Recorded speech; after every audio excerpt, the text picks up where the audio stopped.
January is the month when the Korean drama industry quietly stops trying to impress its audience with scale or spectacle, and instead begins focusing on something far more revealing, protecting its own sense of stability.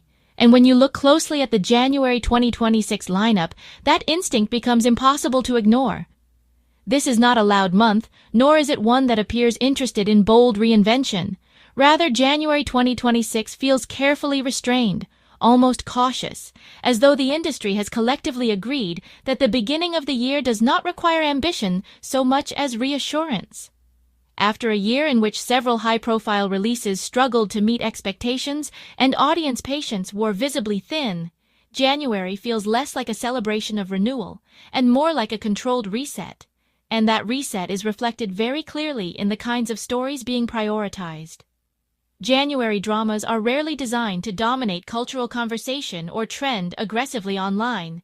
Instead, they are meant to rebuild routine, to re-establish viewing habits, and to remind audiences that reliability still exists within the system. That intention becomes clear as the month opens on January 2nd with The Judge Returns, a story centered on a corrupt judge who is sent 10 years into the past and given an opportunity not to dismantle the system he once served, but to correct it from within, making it a fitting opener for a month that values moral repair over disruption.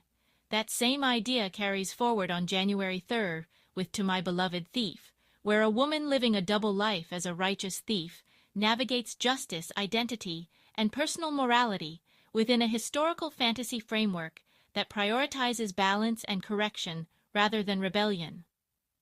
By January 5th, Spring Fever shifts the tone towards something noticeably softer, offering a romance rooted in emotional recovery, familiarity, and slow healing, reinforcing how early 2026 love stories are being positioned not as disruptive forces, but as emotional anchors.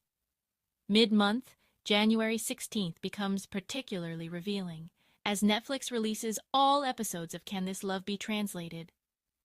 At once, framing romance through language, emotional mediation, and cultural negotiation rather than dramatic conflict.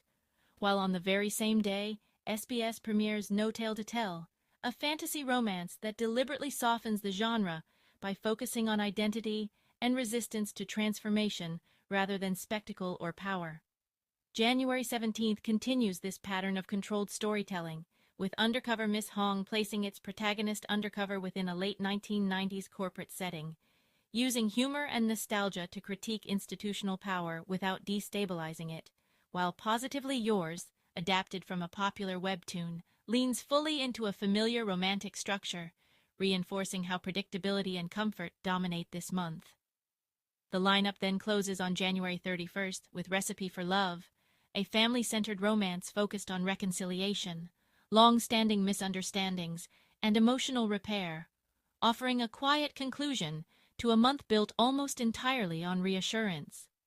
What becomes increasingly clear is that January 2026 is not interested in pushing boundaries or testing emotional limits, as it avoids aggressive satire, psychological extremity, and structural experimentation in favor of narratives that feel steady and emotionally manageable.